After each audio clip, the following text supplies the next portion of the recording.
तो गाइस इस क्वेश्चन में हमारे पास क्या है, एक टॉल बिल्डिंग है, ठीक है, a full length of image of A distance tall building, और टॉल बिल्डिंग के इमेज को हमें देखना है।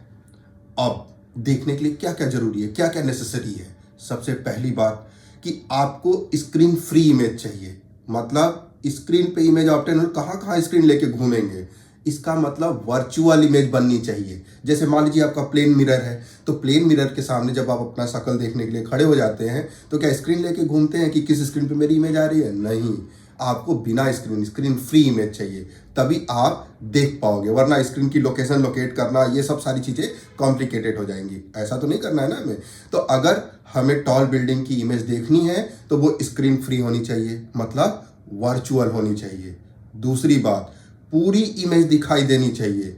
ये दो बातें हमें ध्यान देना है कि जो भी इमेज बन रही है टॉल बिल्डिंग की, वो पूरी इमेज उसकी हमें दिखाई दे। अब देखते हैं एक एक करके हम लोग ऑप्शंस को देखते हैं। तो हमारे पास 3 टाइप के मिरर है, कॉनकेव, कॉन्वेक्स और प्लेन मिरर है। प्लेन मिरर की कैरेक्टरिस्टिक होती है कि अगर प्लेन मिरर है और किसी भी ऑब्जेक्ट का फुल लेंथ देखना है तो प्लेन मिरर की साइज उस ऑब्जेक्ट की हाफ होनी चाहिए। ये लो, अब मान लीजिए कि बिल्डिंग आपकी 10 मंजिल की है। अब 10 मंजिल की बिल्डिंग का मतलब 3 मीटर एवरेज आप हाइट मान लीजिए, तो 30 मीटर, बियॉन्ड 30 मीटर हाइट है। अब आपको 15 मीटर आपका मिरर का लेंथ चाहिए, तब जाके वो पूरी दिखाई देगी। अब बताइए 15 मीटर का मिरर ले कहाँ कहाँ घूमेंगे आप, है ना। इसका मतलब कि प्लेन मिरर, अगर अभी तो हम 10 मंजिल की बात कर रहे हैं, और मुंबई में चले जाइए 50 मंजिल की बिल्डिंग्स हैं, तो उनका क्या होगा। इसका मतलब डेफिनेटली ये आंसर नहीं होगा, ये आंसर तो नहीं होगा। अब बात करते हैं हम लोग कॉनकेव मिरर की।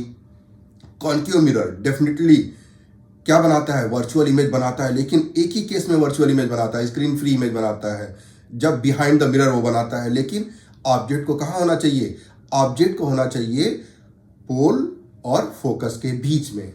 अब सोचिए, पोल और फोकस के बीच में लाएंगे तब जाके दिखेगा वो।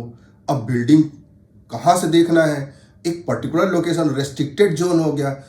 इसका मतलब कि ये भी मिरर हम लोग रिजेक्ट करेंगे, इसका दायरा बड़ा सीमित हो गया, है ना, बहुत सीमित दायरा हो गया कि आप पोल से फोकस के बीच में ही आप ऑब्जेक्ट को प्लेस कर सकते हो, ऑब्जेक्ट उसी के बीच में, ये दायरा फिक्स हो गया। लेकिन कॉन्वेक्स मिरर देखिए, कहीं रख दीजिए, है ना, आप प्रिंसिपल एक्सिस पे कहीं भी रख दीजिए, हमेशा डिमिनिश्ड इमेज बनाता है। क्यों? क्योंकि ये इसका व्यू एरिया इसीलिए ज़्यादा होता है। इसका मतलब कि बिल्डिंग कितनी भी बड़ी हो, आप कॉन्वेक्स मिरर से उसे देख सकते हैं। यही वजह होता है कि हम rear view mirror as a convex mirror use करते हैं। इसका मतलब ऑप्शन बी करेक्ट हो गया। ऑप्शन डी डेफिनेटली इनकरेक्ट है, क्योंकि यहाँ कॉनकेव और प्लेन मिरर दोनों की बात कर रहे हैं, तो ये तो पहले ही हम रिजेक्ट कर चुके हैं, ये भी ऑप्शन गलत है।